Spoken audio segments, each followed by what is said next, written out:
minute late. Dave Schultz on the Schultzy cast. We had almost 150 viewers yesterday. That's nice. All right. Thank you very much. That's cool. All right. So lots to talk about today. We'll preview. See if I can find some LSU game notes because the Cajuns game notes were really helpful. Although we don't have the starting rotation yet for the Cajuns. Maybe we'll get that today. We didn't talk to Deggs yesterday. I had a great sit down with Kyle DeBarge, and all these guys are the same. He remembers everything. They remember every at bat. He had a story. I want to talk about Kyle DeBarge because I saw a mock draft that had a handful of shortstops, but no Kyle DeBarge. He was struggling, right? Getting hits like 4 for 28 or something like that. But he's like, I was lining out a lot, but then he hit a home run against Rice. And he's like, you know what? The swing and miss got me going. I'm like, what are you talking about? He remembered that. I'm not going to tell you I remembered it until he mentioned it, but I hadn't thought about it. I knew he hit the home run. And it wasn't that big of a home run. I think the Cajuns were already up 2-0, but he made it 3-0. And he's like, I just came off a slider, but I saw the slider and I missed it. And this taught me to stay back.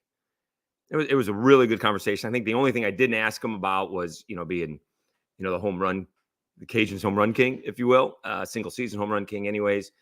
But I think he's being underestimated again. And, that's the thing.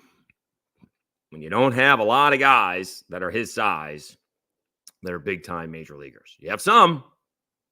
We can get on one hand, but it's a thing. So Saints have a hurt lineman. That was what I was looking for. If you could tell me how to pronounce his name. Passignon? Tano Passignon is out with an Achilles. He says he did it in the offseason. I don't know why Dennis Allen thinks he's coming back this year. I just heard that. He's like, well, he's not going to be ready for training camp, but we hope to get him sometime this year. Isn't that a year thing? And unless he did it, when he says the offseason, like the middle of January or February, okay. But if he did it in April or May, he ain't coming back this year. That's not happening. I'd be shocked if he comes back this year.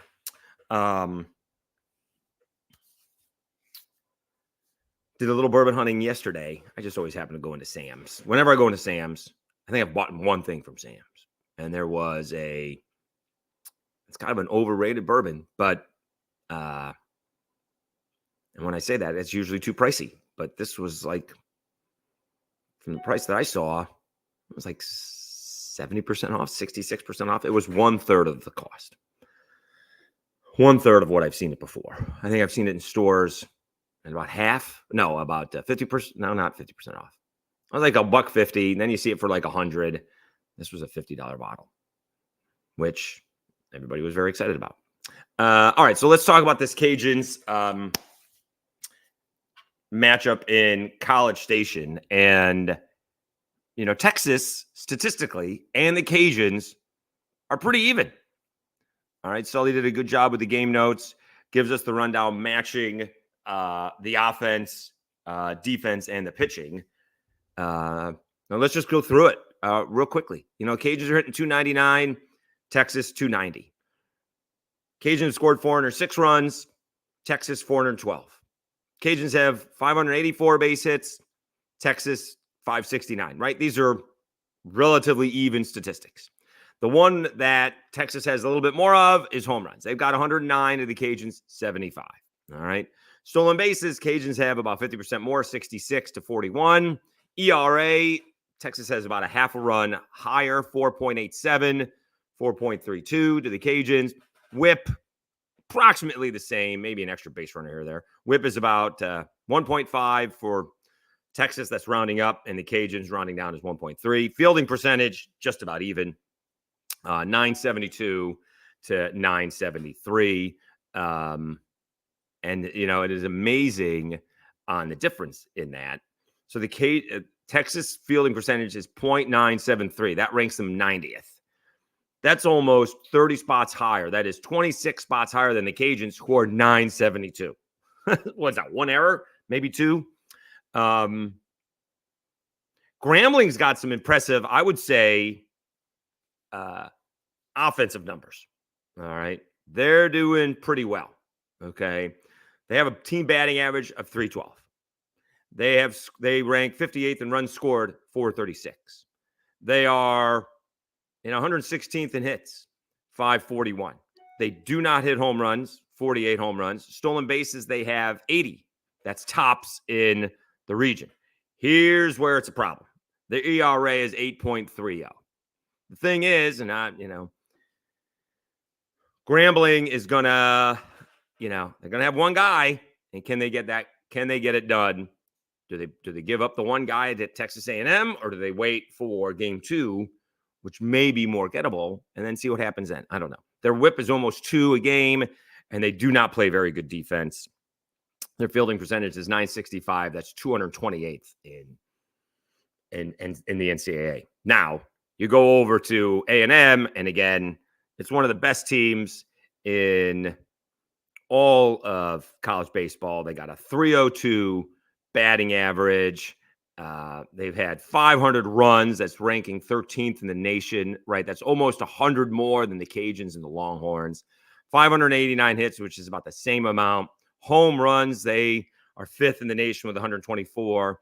Stolen bases, they don't do that a whole lot, 64, because they have 124 home runs. Their ERA is under 4. That's 7th in the nation. Their WHIP is 1.24.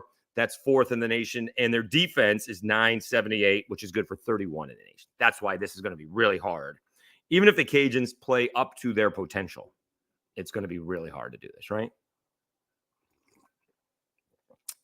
We do not have the rotation again. We shall see. All right. And I did, apply for credentials. I do have a hotel room. It's going to be a little packed, as you can imagine, when Texas and A&M are in the same regional. They even mentioned good chance you're going to be shunned out of the press box, although there's got to be auxiliary area for press to be, right? Because there's going to be more. There's going to be national people there. They're going to be covering, and you got to take care of the Aggie press and the Longhorn press. So you're going to put I would presume Kendall Rogers is going to be there for that fact of the matter. I mean, are they going to take care of him? They're going to take care of him. But there could be other national press. So there's going to have to be a place for us to sit, because I'm going to want to see Texas and A&M play. If they do play, I mean, that's, as a guy who's never been to College Station, that's going to be fun. I have been to Austin, but I haven't been to College Station. So if those two teams play, although they may not, let's play this out. Say the Cajuns beat Texas. A&M beats Grambling. Texas beats Grambling. Cajuns lose to A&M. Cajuns are playing Texas again. Texas, and the only way Texas, A&M, and Texas plays is if they either both win or both lose. So there's a shot that A&M doesn't play Texas, right? I mean, the shot. Cajuns beat Texas. Cajuns lose to A&M. Texas beats Grambling. And then they have to play again. And if now they both could win on Friday. And I would put the toss up. I don't think Texas is that great. We can look at their that they're pitching. Again, I don't know what their rotation is. We can go back and look. Texas Longhorn baseball stats. All right. Cumulative baseball stats. Okay, let's see what we got here. Pitching.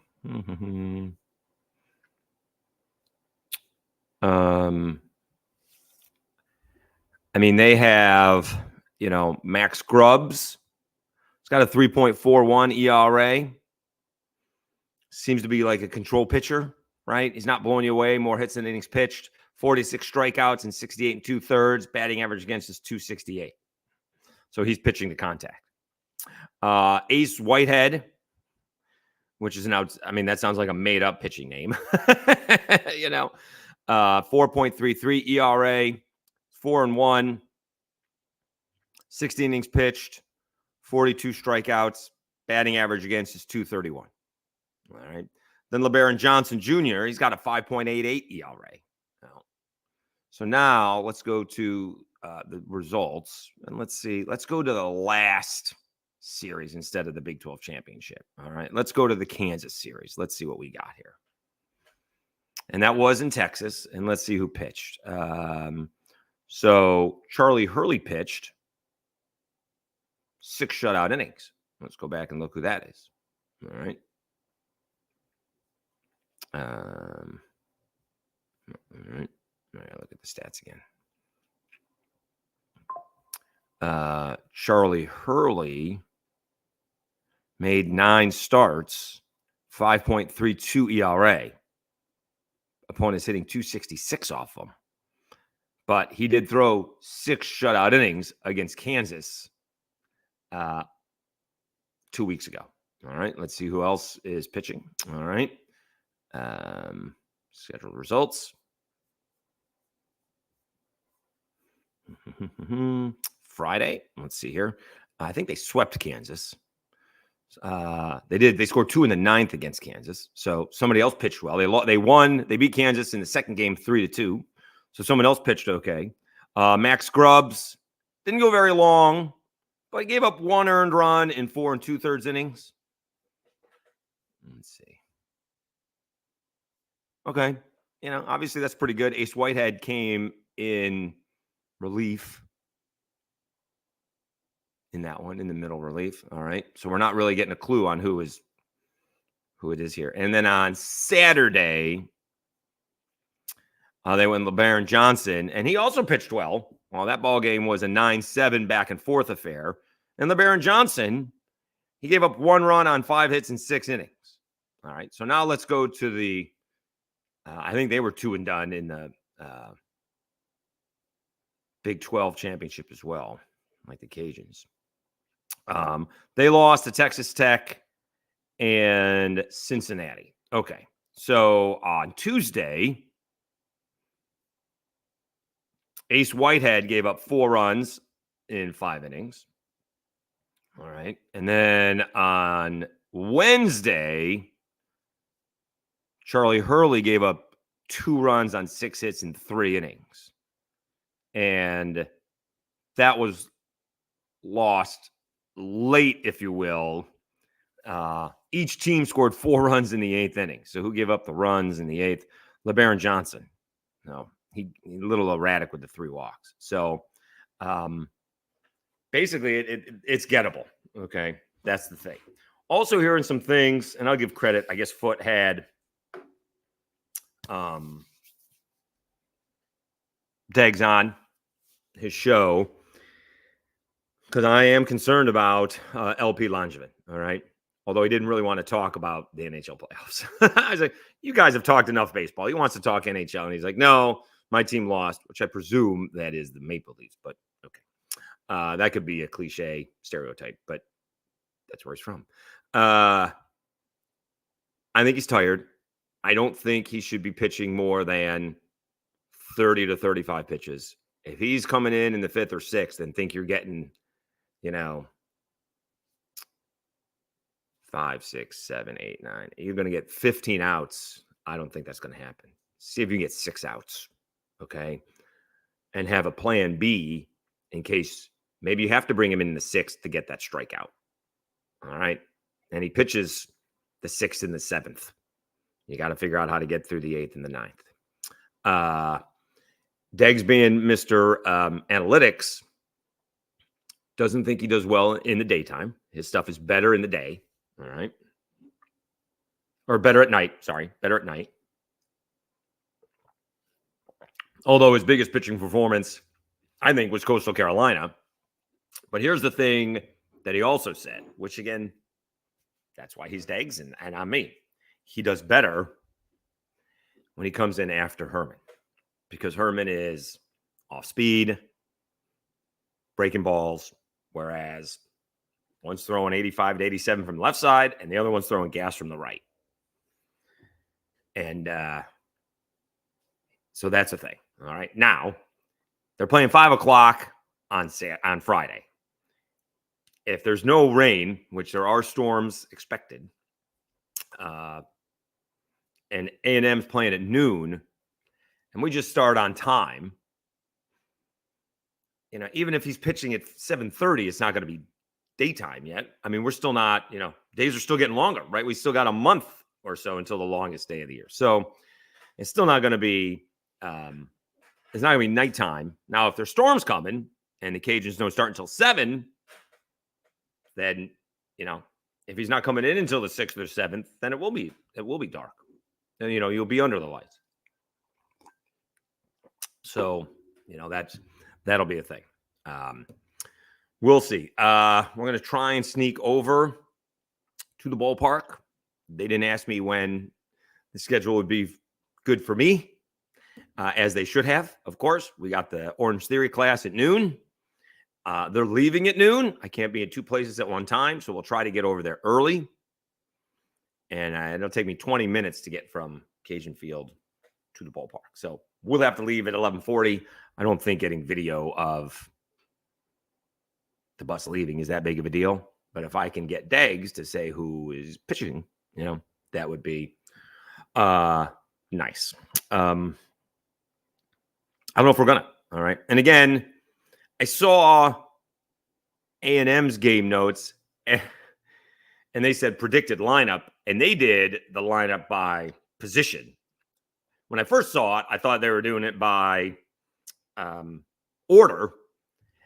And I was like, why are these guys hitting all these home runs at the bottom of the order? And then I realized, they did it by position because the power seemed to be on the left side. A couple of guys, and one guy's a switch hitter. So we'll see which way Deggs wants to go.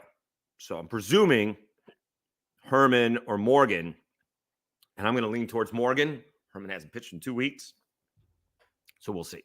All right.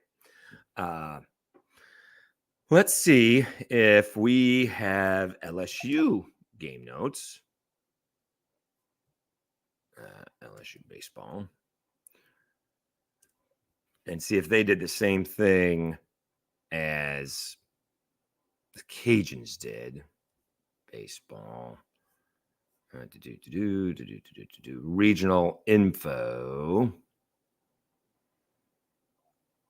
And that's now teams, stats, schedule.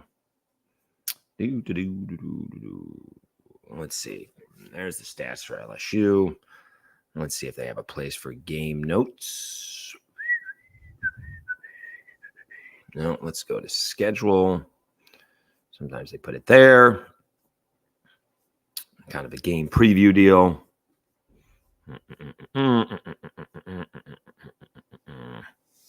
No. And they're playing, by the way, LSU's playing early. They're playing first thing. They're playing 11 a.m. On Friday. All right. I do not see game notes. Let me see if it's no. Oh, no. Game program. We do not see a game notes. Let me see. Stats. Nope. So they don't seem to do that yet. We got listen live, ESPNU, bracket, tournament home. So we do not have game notes. I was hoping we could see, kind of match that up. Again, I would think that LSU is pretty even. Let's see about Carolina. I don't know anything about Carolina. So we know about LSU, and not all that concerned with Wofford, who I guess has got some good hitters. We don't know about the pitching. Okay. So let's see here. Batting wise.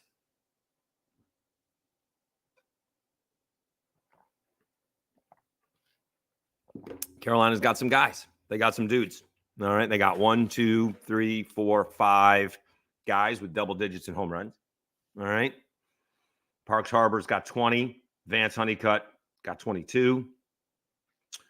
1, 2, 3, 4, 5, 6 guys all hitting over 300. Luke Stevenson hitting 297 with 13 home runs. they're pretty good at stealing bases. They got 82 in 91 attempts. That is the bulk of two guys. Anthony D'Onofrio is 18 out of 20, and Vance Honeycutt is 28 out of 31. Honeycutt, pretty good. He's 22 home runs and 28 stolen bases. Let me go to my, I saw a mock draft. Was he in there? Oh, no, I'm looking at the wrong thing. Let's see here. No. Because Honeycutt, that's pretty good. Tommy White in this draft, for comparison's sake, was 20. There seems to be some rumors about the Arkansas pitcher. I don't know what those are. I will read you what he says. By the way, he's got the Braves taking William Schmidt out of Catholic High 24th, obviously the LSU signee. But if he's taking 24th, there's a good shot he's going there. Okay.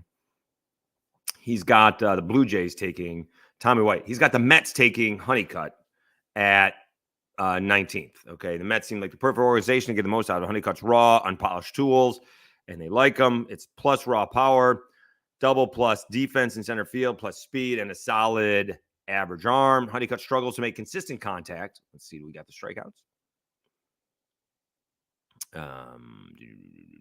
70 strikeouts, only 34 walks. All right.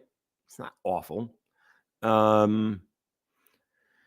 Resulting in a strike rate that may result in unsavory to most organizations, but the Mets have been a solid organization in terms of developing hitters as of late. They've also added a lot of brain power to the front office in recent years and should have that ship firing on all cylinders soon. All right. Well, it's not happening this year. Not yet. So much for that brain power. All right. That's where he is. Pitching wise for Carolina, let's see here. You have Jason DeCaro, 3.80 ERA. Again, 64 strikeouts and 73 in the third innings pitched. Pretty good. Not great, obviously. 232 batting average against is pretty solid. He was 5-1. Shea Sprague, only 3-1. 65 innings, 55 strikeouts. Opponents hitting 261 against him. And then it seems to be a mix and match. I mean, you got Folder Bose, who may have gotten hurt, 9 starts, but a 5.77 ERA. So let's do the same thing. Let's go to the schedule and go to the final series and not the ACC tournament, which they were two. They won one and lost one. Is that right? Yeah. So they beat Pittsburgh and lost to Wake, and that was it. Okay. So they finished up with Duke. Shocker. Again, probably Thursday, Friday, Saturday. DeCaro gave up 3 runs, 2 earned, and 5 in a third inning. So he seems to be the first guy. All right. Then the next guy was Sprague. Gave up 4 runs, 5 hits, 6 innings. That's not looming well for Carolina. And that's the kind of that. And Duke is pretty good. All right. We know Duke is good. Carolina's bats came to play on Saturday, and they went with Aiden Howe, Haugh. Let's see what those stats may be.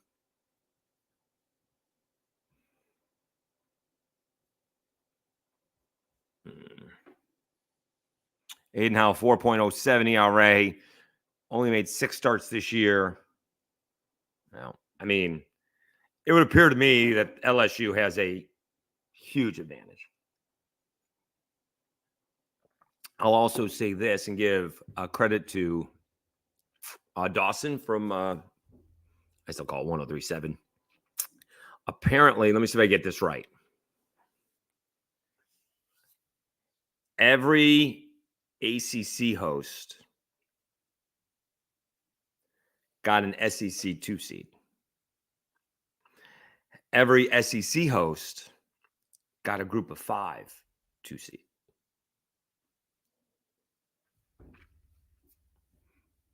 Is that a thing? Let's see. So now we got to go NCAA baseball. Let's see here. See what the bracket is.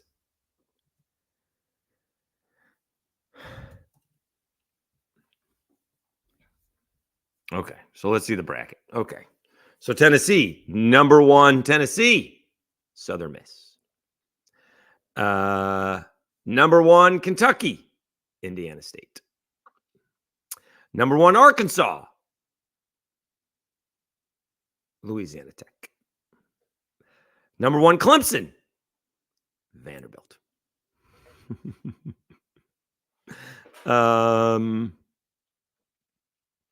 Let's see here. Number 1, Carolina, LSU. Where's another SEC host? Number 1, Georgia, UNC Wilmington. NC State, number 1, South Carolina. So again, let me get this straight. All the SEC host sites got a group of 5 school.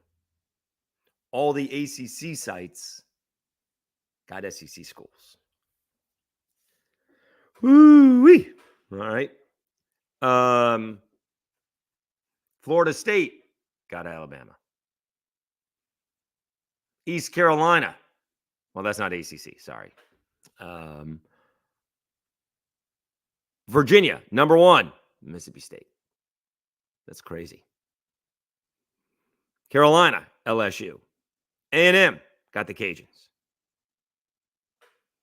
That's a little nutty. Does that have to do with the pod system? But that is, I mean, that's looking at it in a big way. But a good job by Dawson. I could always take credit for that stuff, but I'm not that kind of guy. All right. Dave Schultz on the Schultzy-cast episode. Did I do it right? Yeah, I think it's episode 46. I had not posted the audio on for a couple of days. I think I'm all caught up. I do want to talk. One of the things I discussed with Kyle DeBarge was being underestimated because he is 5'9", 175. Or he said 170, actually. All right. And, you know, I've asked both of them this. Who's taller? If you don't know, they're dating. Carly Heath, the former Cajuns, you know, miss everything. And now coach on the team, softball player. And Kyle DeBarge. And I asked Carly, who's taller? She's like, well, probably I am, depending on my shoes. I asked Kyle. He's like, probably she is, you know, not by much. So I don't think he's 5'7.5". All right. I think he's a legit 5'9". And he's the top rated, except D1 Baseball had him as the top rated shortstop in the nation. This guy, and again, I will, you know, I don't know who any of these guys are. Joe Doyle is from FSS Plus. All right. I don't know what FSS Plus is, but that's the website. All right. Well, let's see. He does do the 2024 MLB draft top prospects. Okay. He did his mock draft 2024, and that goes through 39. And Debo wasn't in there. All right. So let's see. He's interesting. He's got his top prospect as Charlie Condon, but I think he's got the number 1 pick, the Wake Forest guy. All right. All right. And I haven't seen any of these guys. All right. I'm not going to, outside of the Cajuns, LSU, highlights of Charlie Condon and Jack Caglione. Caglione, I haven't really seen. I don't know any of these guys. The Arkansas pitcher, Hagen Smith, again, he said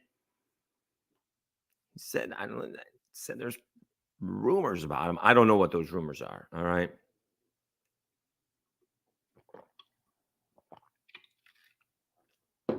All right. The biggest narrative in the draft war rooms will be the fact that Smith is on year 5 of his second UCL injury after going out under the knife in high school. Okay. He's, for what it's worth, he's got Chase Burns, the 6'4" righty out of Wake, going number 1. All right. Let's see where Let's see where he's got a Debo, right? He's right in that 80 to 90 spot.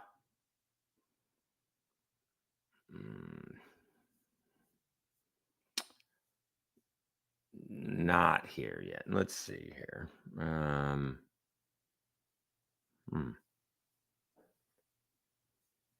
going to have to move up a little bit. And he's got him. Does he have him way down here, or has he got him way higher? All right.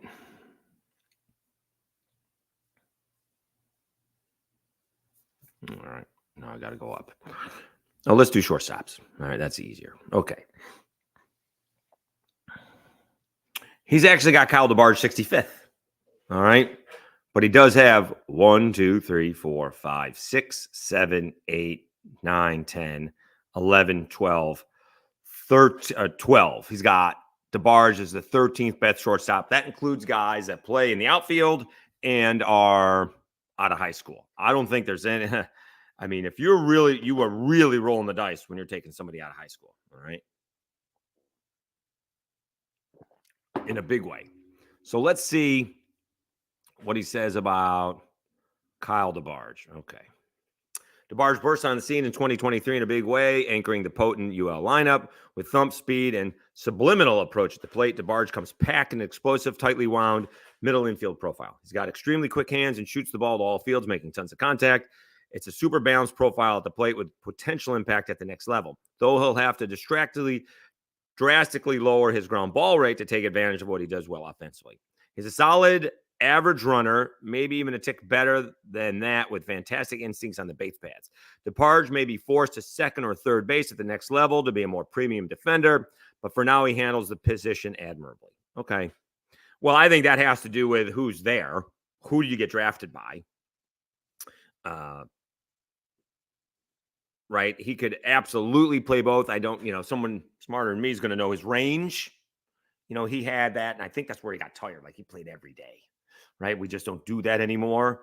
And he played every day. He's played every inning of every game. He's got a great arm, right? You need a better arm at short than you do at third. And, he could absolutely play second, right? So we'll see. It depends on, we could go all Bregman on us, right? Because, they picked him. They had Carlos Correa, and Carlos Correa wasn't going anywhere. And even when Carlos Correa went somewhere, they ended up with Pena, and Bregman's still at third. So they didn't even move him when they went to somebody new. So it'll be interesting to see where he's picked. Now, okay. So now, well, he doesn't do a mock draft. But if you're picking 56th, if you're making it 65th, then you're right there, first and not first round, but second round supplemental draft type of deal, right? With those supplemental picks for losing free agents. So we'll see how that goes. I still think if you are taking a high school shortstop, that is really rolling the dice when you have what you've seen here is a proven shortstop. And being a shortstop compared to a pitcher, right? I mean, Dylan Cruz went right to the minors last year. Paul Skeens, right? And they played all the way through the College World Series. Now, the draft is later on, right, in July. They moved that back. I mean, it used to be at the end of May, beginning of June. And sometimes, I remember Bregman being at Baton Rouge when he got taken. And I guess it used to be right when the College World Series was starting, maybe before that. But short season A, let's see if it still is that way. I don't even know if they have that anymore. Let me see. Short season A used to be from June through August. It's like a 3-month season. I don't even know if the New York Penn League still exists. Let me see here. New York Penn League.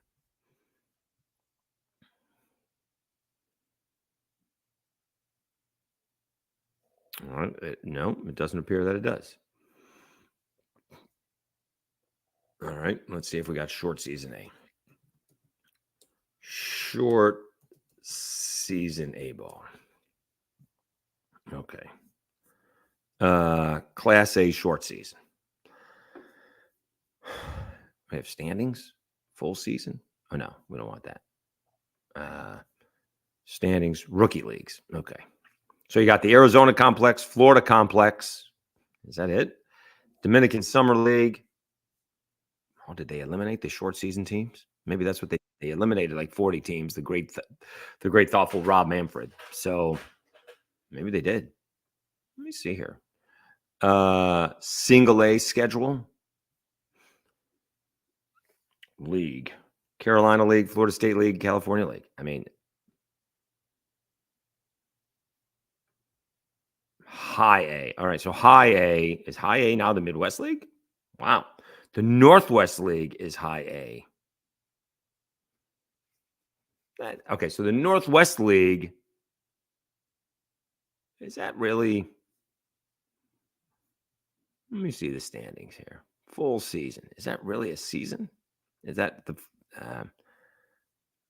Northwest League used to be?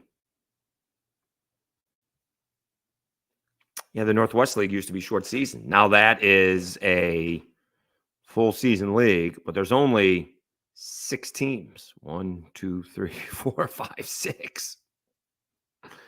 They've played 42 games ish or so. So talk about the travel. Spokane, Eugene, Hillsborough, Tri-City, Vancouver, and Everett. That's all up there. Okay. So we'll see. All right. Anyways, if Debo doesn't go all the way to, he'll probably be placed in the Midwest League, right? Because when you're a college kid, although he's still pretty young, and I don't think he's approaching, 25 or something like that, 21 or 22. They just want to get you going and see, where you belong. He'll probably go to instructionals if they still do those things. It's like a month after the season. So sometime in October for just 3 weeks. I don't know if that's where they built a culture of the team. You're kind of taught about the organization. You meet the rest of the people in the organization. So we'll see. So I'm interested to see where he goes. But this guy from FS, what do we say? FSS Plus, something like that. Oh, Future Star Series. There you go. It's right in the website. Okay, so Future Star Series Plus. So he's got DeBarge going. Well, he doesn't have where DeBarge is going. He's got him as a 65th rated player. That's pretty good. So that's basically end of the second, beginning of the third round. That's not bad. That is not bad. All right. What else do we got here?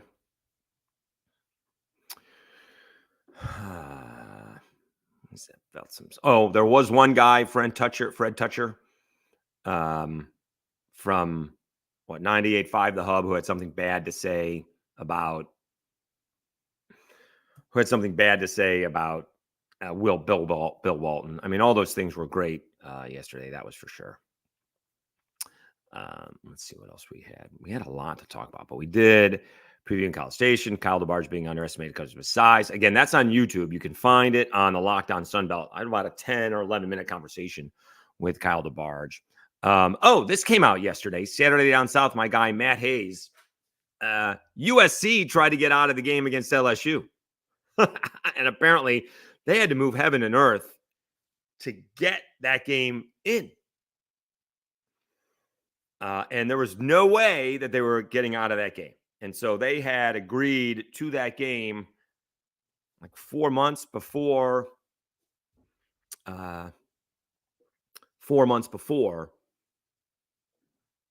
Lincoln Riley got the job. And he's been trying to get out of it forever, including using his agent, Trace Armstrong, and Brian Kelly's agent, Trace Armstrong. And Brian Kelly said no. All right.